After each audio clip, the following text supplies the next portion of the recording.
Salut les loups, j'espère que vous allez bien. Je vous souhaite la bienvenue sur ma chaîne pour les petits nouveaux.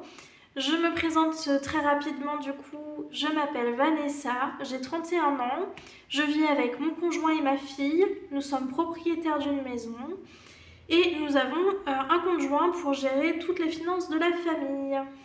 Alors, on va voir dans cette vidéo ce qui s'est passé dans la 4e semaine de janvier. Pour être honnête avec vous, c'est pas beaucoup plus glorieux que la semaine dernière. Je vais vous expliquer tout ce qui s'est passé. Il y a eu pas mal de dépenses encore cette fois-ci. Et il reste pas grand chose dans le portefeuille. Alors, ça c'est ma petite enveloppe. Dans le budget alimentation, il me reste 1,47 € pour cette semaine. J'ai été une première fois à Intermarché, j'ai fait un gros plein. J'en ai eu pour 74,93 €. Et hier, je suis retournée au Lidl. Alors, le Lidl, c'est toute une histoire, vous allez voir. J'y suis allée, j'en ai eu pour 3,60 € avec l'enveloppe alimentation. Mais en réalité, j'en ai eu pour beaucoup plus que ça. Parce que, je rappelle, pour ceux qui viennent d'arriver, nous sommes véganes, tous les trois, ma fille, mon mari et moi-même. Et cette semaine, ils ont fait au Lidl des promotions sur plein de produits véganes qu'ils ne font pas d'habitude. Il y avait notamment des pizzas surgelées qui étaient très intéressantes à 2 € la pizza, des muffins, des glaces, plein de petites choses comme ça. Donc on a été faire un très gros plein. J'ai trié mon congélateur et puis on a fait le plein de tout ça pour en avoir pour un petit moment. C'est un budget que j'avais pas prévu. Alors c'est vrai que de temps en temps il y a des offres très intéressantes comme ça ou même des promotions. Et je me suis rendu compte que j'avais pas d'enveloppe pour ça. Donc j'ai été piocher un peu partout. J'ai pris ce qu'il me restait, vous allez voir tout à l'heure dans mon enveloppe resto, repas, etc. Et j'ai fait le reste en carte bancaire. Donc le budget carte bancaire en a pâti aussi un petit peu. Mais voilà, c'est vraiment des choses qu'on mange pas souvent du tout. Surtout les pizzas, c'est très compliqué d'en trouver en étant végane. Là, c'était 2 € la pizza surgelée et franchement, elles sont quand même assez bonnes. Donc on a rempli le congélateur. Et puis voilà, c'est quand même pratique. Je sais pas vous, mais bon, des fois, le soir, on n'a pas trop envie de cuisiner, on est un peu fatigué, et de pouvoir juste allumer le four et balancer une pizza, c'est prêt en 5 minutes. Bon, c'est un confort quand même. C'est un confort, voilà. Donc on a fait un gros plein. En alimentation, il me reste 1,47 €. Hop. Dites-moi, vous, comment vous fonctionnez pour toutes ces promos ou ces offres exceptionnelles qu'il peut y avoir de temps en temps. Des fois, c'est pareil, il y a les promotions de lessive en début d'année, les grosses promotions pour la Chandeleur avec la farine, le sucre et tout ça. Est-ce que vous avez une enveloppe dédiée à ce genre de choses? Ou est-ce que vous prenez dans l'enveloppe alimentation, dans le divers? Est-ce que, comme moi, vous allez piocher un petit peu partout parce que c'est quand même intéressant au final? Donc voilà, dites-moi en commentaire, ça m'intéresse de savoir un petit peu comment vous fonctionnez. Je vais peut-être me créer une enveloppe spéciale, promo, offre, etc. J'y réfléchis. J'attends vos retours pour voir un petit peu comment vous faites pour pouvoir me donner des idées aussi pour mon organisation. Alors ensuite, l'enveloppe d'hiver, elle est vide, il n'y a plus rien dedans. J'ai été chez Action, on a pris 2-3 petites choses parce qu'on a fait pas mal de ventes sur le Bon Coin. Et il a fallu emballer, et c'était notamment des boîtes de jeux de société, des choses assez fragiles. Donc j'ai pris du papier bulle, des cartons, du scotch, enfin plein de petites choses. Et j'en ai eu pour un peu plus de 10 €. Donc j'ai pris mon enveloppe d'hiver. Et puis il y avait aussi des petites choses pour ma fille. Donc elle m'a remboursé après avec son petit argent de poche. Elle voulait s'acheter des petites activités chez Action. Donc voilà, les 10 € ils sont passés. Dans loisirs, il n'y avait plus rien. Dans perso, l'enveloppe est toujours là. Loisirs, perso, je les ai remis là. Alors oui, je ne fais pas le remplissage cette fois-ci, comme les autres fois. Pourquoi? Je vous expliquerai après. Pour la dernière semaine de janvier, j'aimerais faire une semaine blanche. Donc je vous expliquerai ensuite ce que c'est une semaine blanche, à quoi ça sert, comment on fait. Et je vais essayer de la mener jusqu'au bout cette semaine pour faire un peu plus d'économie parce que là, le mois de janvier, il y a eu pas mal de dépenses. Donc ça fera pas de mal. Ça fera vraiment pas de mal. Donc les 10 euros sont toujours là. J'avais un billet de 10, mais ma fille a voulu m'échanger. Elle avait pas mal de billets de 5 dans son petit portefeuille. Donc je lui ai échangé mon billet de 10 contre 2 billets de 5. Et j'ai fait pareil, je crois. Ah non, les 10 euros sont toujours là, je sais plus. Je crois qu'elle m'avait échangé autre chose. Ça doit être dans une autre enveloppe, alors j'avais dû prendre. Ah non, c'est ceux-là. C'est les 10 euros du divers que j'avais échangé aussi. Je lui ai donné le billet de 10 et puis elle m'a redonné 2 billets de 5. Et le fonds d'urgence, du coup, je m'éparpille. Les 10 euros sont toujours là, je n'y ai pas touché. Alors ensuite, donc le portefeuille, je ne vais rien remettre dedans pour le moment. Je vous explique ça tout à l'heure, comment ça va se passer. Dans les enveloppes virtuelles, en carburant, j'ai estimé que je n'aurais plus besoin de remettre d'essence jusqu'à la fin du mois. Donc les 10 euros ici qu'il me restait, il me restait 12,09 euros. J'ai décidé de mettre 10 euros en épargne. Et pareil sur le compte de mon conjoint, il lui restait 21,46 €. Donc j'ai mis 20 euros en épargne dans l'enveloppe voiture. Voilà, donc normalement c'est bouclé pour le reste du mois. Et dans les autres enveloppes, il n'y avait plus rien en plaisir, il n'y avait plus rien dans les croquettes. Et en provision surcharge, ça n'a pas bougé du tout. Voilà pour ce deuxième maigre bilan du mois de janvier. Il n'y a vraiment pas beaucoup d'économies. Je vais vous montrer ce que ça a donné. Il y a eu des... Si, ça a bougé dans les enveloppes épargne, comme je vous le disais tout à l'heure. Donc au Lidl, on a utilisé toute l'enveloppe repas et fêtes. Elle est complètement vide. Les 15,50 €. Et ensuite, pour ce classeur-ci, ça n'a pas dû bouger. Fourniture, j'ai toujours 20 euros. En shopping, eh ben, j'avais vidé la première semaine ou la deuxième, je sais plus, pour les soldes.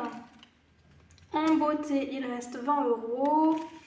Dans les cadeaux, il reste 87,20 €. Et dans l'enveloppe gaz, les 50 euros sont toujours là. Donc voilà pour ce classeur. Et dans l'autre, par contre, il y a eu un peu plus de changements. Alors, donc le deuxième classeur, c'est le classeur des enveloppes à plus long terme. Le premier qui était ici, c'était les enveloppes pas mensuelles, parce que c'est pas forcément des dépenses qu'on fait tous les mois, mais c'est des dépenses à plus court terme, des enveloppes à plus court terme. Alors que celle-ci, ça va être à plus long terme. Alors, je vous explique tout ça.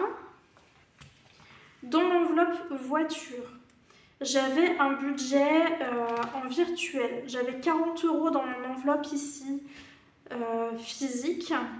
Et sur mon enveloppe virtuelle, ici, j'étais à 115,43 €. Je vais avoir des réparations à faire sur l'une de mes voitures, là, dans le courant du mois de février. Et c'était pas très visuel pour moi d'avoir à la fois du virtuel et à la fois du physique. Donc j'ai décidé de retirer les 100 euros. Ici, c'est ce que j'ai noté là, retrait euros, moins 100 euros. Et je les ai basculés ici, dépôt, 100 euros, dans mon enveloppe en physique. Et en plus de ça, j'ai rajouté les 30 euros dont je vous parlais tout à l'heure, que j'ai été retirer des enveloppes carburant mensuelles. Et je les ai déposés dans mon enveloppe. Ce qui fait qu'en tout, je suis à 170 euros. Et en virtuel, il me reste 15,43 € sur le livret sur Boursorama. Je rappelle que pour le carburant, c'est des comptes qui sont séparés. Ça ne reste pas sur mon compte en banque. Mon mari a un compte Boursorama avec une carte personnelle pour ses achats de carburant. Et moi, pareil, j'ai mon compte Boursorama avec une carte dédiée uniquement pour le carburant. Ça me permet, pour moi, d'y voir plus clair, tout simplement. Ça permet de catégoriser mes dépenses en virtuel Et en plus, le gros avantage de Boursorama, c'est que c'est une banque 100% gratuite. Il suffit de faire un seul achat par mois pour avoir les frais bancaires offerts. Et en carburant, on dépense tous les mois en carburant, donc il n'y a pas de souci là-dessus. Je sais que certaines utilisent leur carte Boursorama pour aussi gérer le budget alimentation.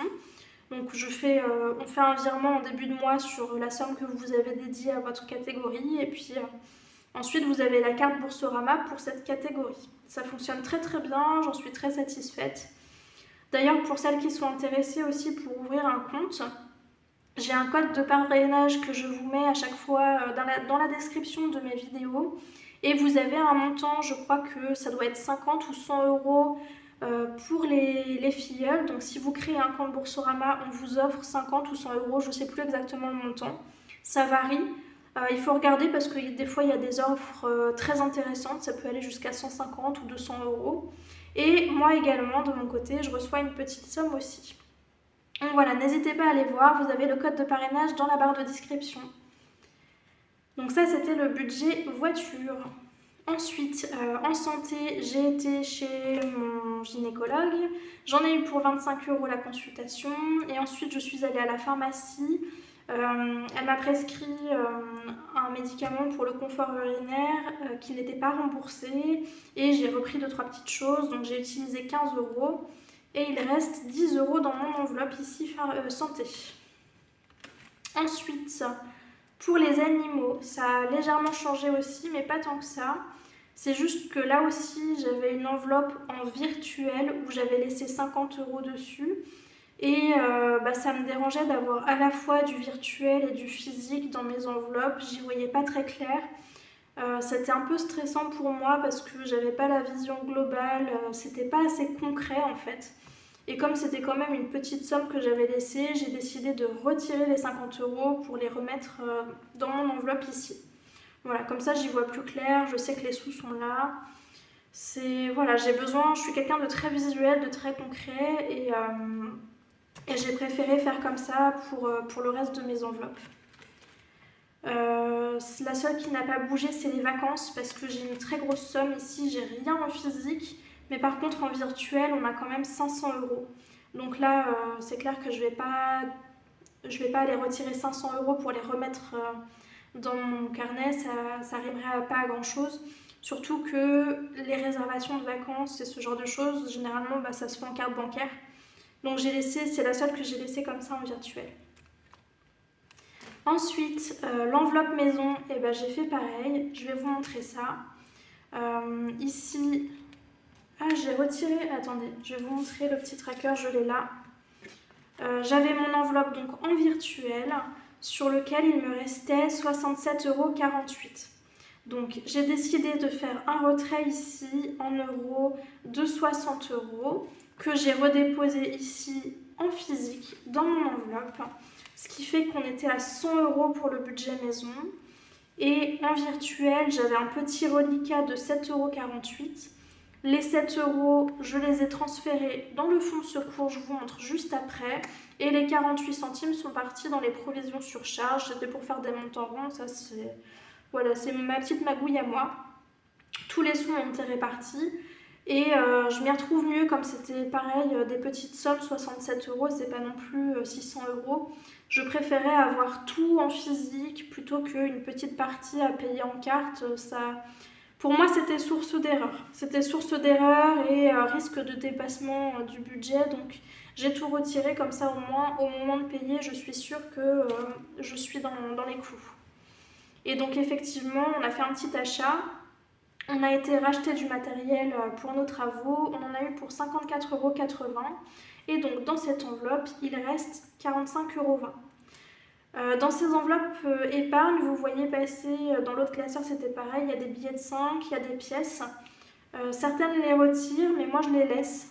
C'est des enveloppes épargne, ça veut dire que c'est déjà des montants qui ont été inscrits dans mon cahier, qui sont comptés comme des épargnes.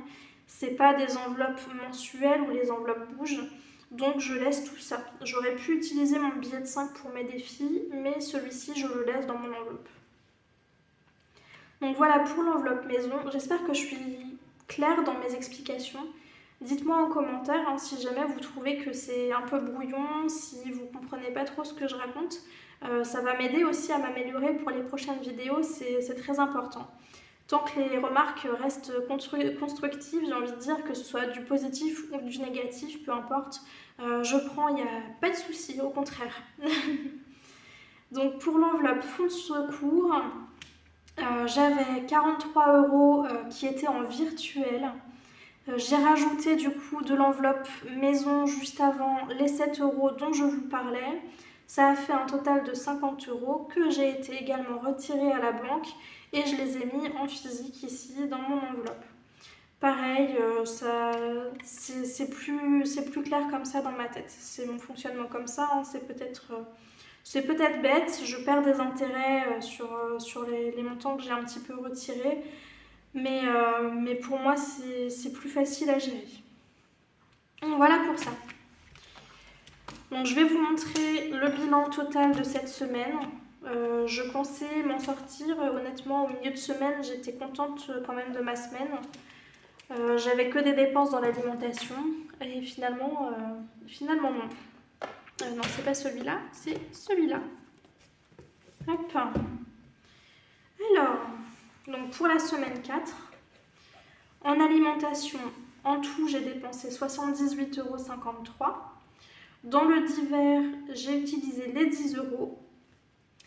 En budget carte bancaire, du coup, ça c'est le plein de courses qu'on a fait au Lidl avec tous les produits vegan qui étaient en saisonnier. En fait, c'est des produits qui sont vraiment là que pour une semaine et après c'est fini. Donc on en a vraiment profité. Et j'ai dépensé 36,10 € en carte bancaire, plus les autres enveloppes. Les 15,50 € du repas est fait, un petit peu dans l'alimentation comme vous avez vu. Donc bon, ça fait un petit montant quand même. C'est des choses dont on n'avait pas forcément besoin, mais qui nous faisaient plaisir d'avoir à la maison. Donc voilà, c'est comme ça, c'est fait. Dans l'enveloppe maison, du coup, on a dépensé 54,80 €. En santé, en tout, 40 €. Ce qui fait que pour la 4e semaine du mois de janvier, on a dépensé au total 234,93 €. Bon, là, si je commence à faire le total de toutes les dépenses, ça va commencer à vraiment chiffrer pour ce mois de janvier. C'est aussi pour ça que je vais vous parler de ma semaine blanche. J'y reviens juste après les défis. Ce qui fait que en économie pour cette semaine, j'ai mis 30 € dans l'enveloppe voiture avec les enveloppes carburant. Et en monnaie, c'est les petites pièces qui me restent là. Il reste 1,47 €. Ça fait 31,47 € d'économie quand même. Bon, c'est toujours ça. Voilà pour ça. Je vais répartir rapidement ma monnaie. Comme la semaine dernière, je vais remplir mon défi des 40 enveloppes. Puisque ça, c'est un défi qui normalement se remplit toutes les semaines. Je vais mettre 1 €. Donc j'ai déjà préparé la case. 1 €. Et on sera donc pour ce défi à 47,50 €. Je vais chercher ma petite enveloppe.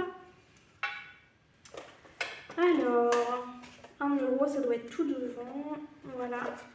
Hop, je l'ai perdu. C'est celle qui est là. 1 €. Et je la mets devant avec les copines. Et c'est bouclé. Voilà, donc déjà 1, 2, 3, 4, 5, 6 enveloppes quand même de remplies sur les 40. Voilà, c'est pas mal. C'est pas mal du tout. Et les petits centimes qui restent, il reste donc 47 centimes. Je les mets dans mon défi des centimes dans la tirelire. J'ai déjà coché la case ici. Hop, 47 centimes. Ce qui fait qu'on sera à 57,56 €. Pour ce défi-là, dès que j'arrive à un montant rond, là j'ai déjà 50 € que j'ai transformé ici. Dès que j'arriverai à 60 €, je prendrai les 10 € qui sont dans ma tirelire, que j'échangerai avec par exemple mes 10 euros à la semaine du divers ou mes 10 euros du perso pour faire un billet que je remets ici après au fur et à mesure. Sinon ça fait trop de pièces et j'en ai pas forcément l'utilité, hein, surtout que c'est des petits centimes, donc j'aime bien faire comme ça, c'est assez pratique. Il y a certaines aussi, pareil, qui ont des grosses tirelires qui comptent la monnaie au fur et à mesure. Mais moi, je préfère faire des échanges. Ça m'évite d'avoir des grosses tirelires qui traînent à la maison. Voilà, c'est ma petite organisation comme ça. Alors, on en vient. Je vais vous expliquer maintenant ce qu'est une semaine blanche. Pour celles et ceux qui ne connaissent pas, qui se lancent dans les enveloppes budget, une semaine blanche, ça consiste à ne pas du tout dépenser pendant une semaine. Donc on prend son porte-monnaie, son classeur, ce que vous avez, vous le rangez au placard. La carte bancaire, pareil, elle est reléguée au coffre et vous ne dépensez pas un seul centime pendant une semaine. L'objectif étant bien entendu de faire des économies. Donc là, c'est ce que je vais essayer de faire pour cette dernière semaine du mois de janvier. Mes placards sont encore quand même bien pleins, donc je pense qu'au niveau de l'alimentation, je peux y arriver. Et dans le non alimentaire, c'est pareil, j'ai encore de la marge. Donc j'ai besoin de rien, j'ai tout ce qu'il me faut, donc je vais essayer de faire cette semaine blanche. Alors, donc pour la dernière semaine en alimentation, il me restait 80 euros. Donc je les mets de côté. En divers, il restait donc 10 euros pour la dernière semaine. Pareil, je les mets de côté. Ça fait donc 90 euros. En perso, 10 euros de plus. Ça fait qu'on est à 100 euros. Et dans le fonds d'urgence, pareil, je retire les 10 euros. Ce qui fait qu'on est à 110 euros. Théoriquement, je suis censée laisser l'entièreté de cette somme de côté et pouvoir l'épargner à la fin de la semaine prochaine si ma semaine blanche a été une réussite. Je vais quand même garder 10 euros d'alimentation avec moi pour la simple et bonne raison que j'ai pas envie de me retrouver à sortir ma carte bancaire parce que j'ai absolument besoin, je sais pas moi, d'acheter des yaourts pour ma fille ou d'acheter une petite chose, un petit truc d'appoint qui nous manquerait en fait. Donc je prends 10 euros avec moi. Je vais essayer de ne pas y toucher, mais je sais que au cas où cet argent est avec moi et c'est un peu un fonds de sécurité, on va dire.